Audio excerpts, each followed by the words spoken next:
La cérémonie du bois caïman, c'était l'unité de diverses esclaves rebelles, de différentes ethnies, de différentes approches spirituelles. Et ils ont décidé de mettre leurs désaccords de côté. Ils ont décidé de mettre leurs égos de côté. Ils ont versé leur sang. Et ils ont fait vœu commun de transcendance pour libérer leur population. Cet exemple-là a créé le panafricanisme. Cet exemple-là est la matrice politique, idéologique, culturelle du panafricanisme, qui signifie l'unité des diverses formes d'africanité dans le but d'obtenir une collective souveraineté. Il n'y aurait pas de révolution haïtienne à travers cette cérémonie du bois caïman, il n'y aurait pas eu la révolution panafricaniste. Il n'y aurait pas eu de Marcus Garvey, il n'y aurait pas eu de Malcolm X, il n'y aurait pas eu de Kwame Nkrumah, il n'y aurait pas eu de Thomas Sankara, il n'y aurait pas d'Ibrahim Traoré aujourd'hui, s'il n'y avait pas la démarche de révolution haïtienne en tant que telle.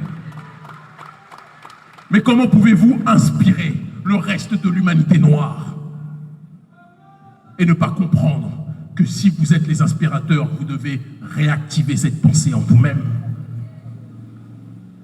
Vous n'avez même pas besoin de Kémy Séba. Vous n'avez même pas besoin d'urgence panafricaniste.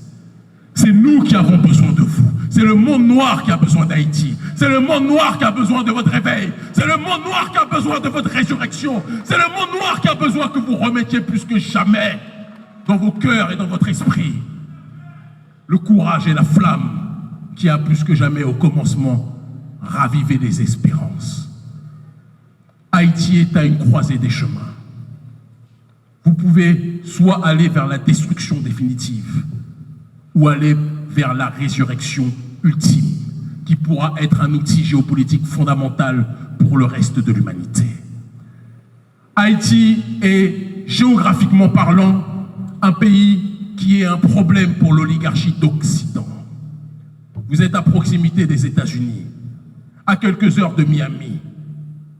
Le gouvernement américain sait que s'il y a une démarche révolutionnaire ici, il va se retrouver avec une situation bien pire qu'à l'époque de Cuba, du grand Cuba, lorsqu'ils étaient à proximité du territoire américain et qu'ils étaient dans une dynamique géopolitique autre. Vous vous plaignez, vous souffrez, il y a la précarité, il y a l'injustice sociale, il y a l'insécurité, c'est une réalité. Mais vous avez en vous-même, en vous tous, les clés de votre survie. En vous-même, en vous tous, les clés de votre libération. En vous-même, en vous tous, les solutions pour aller vers la voie de l'autodétermination. Mais il faut que vous soyez prêts à vous engager. Il faut que vous soyez prêts à chercher autre chose que le profit individuel. Il faut que vous soyez prêts à chercher autre chose que la survie égoïste de l'un au détriment des autres. Qui est prêt à donner sa vie pour Haïti? Qui est prêt à donner sa vie pour Haïti? Qui est prêt à donner sa vie pour Haïti? Qui est prêt à donner sa vie pour Haïti? Je ne vous entends pas. Nous avons dépensé plus de 30 000 $ pour venir ici. Les gens nous ont invités verbalement. Mais notre délégation a tout payé de ses poches pour venir vous voir depuis l'Éthiopie jusqu'ici. Et vous savez pourquoi? Même dans nos familles nous disaient « Mais pourquoi vous prenez une grande partie de vos économies pour aller à Haïti ?» Et nous leur avons répondu « Parce que si le cœur du panafricanisme ne respire pas, le corps mourra. »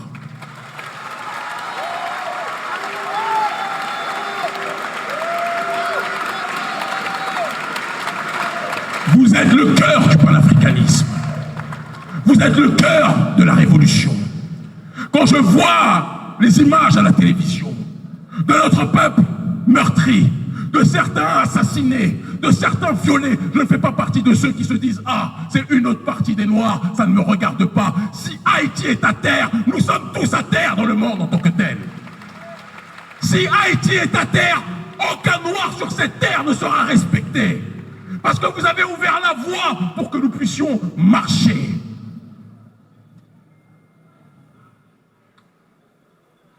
peuple haïtien, souvenez-vous de ce que vous dit l'hymne national haïtien. Souvenez-vous de ce que vous dit la Dessalinienne. Souvenez-vous des sacrifices qu'ils ont été prêts à faire pour aller vers la voie de la libération. Et souvenez-vous que la situation actuelle que nous vivons n'est pas qu'une situation matérielle. C'est une démarche dans l'immatériel. La maçonnerie internationale et les réseaux occultes occidentaux ont tout fait pour plonger sous hypnose le peuple haïtien. Ils ont tout fait pour vous pousser à avoir honte de vous-même, à avoir honte de votre drapeau, à avoir honte de votre histoire.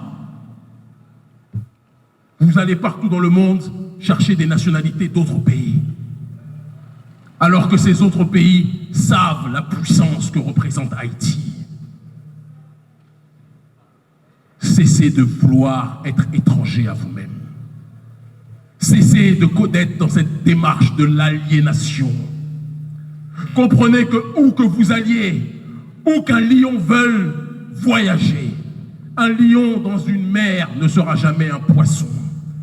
Un lion dans la mare au cochon ne deviendra pas un cochon. Un Haïtien en Occident ou ailleurs restera toujours haïtien.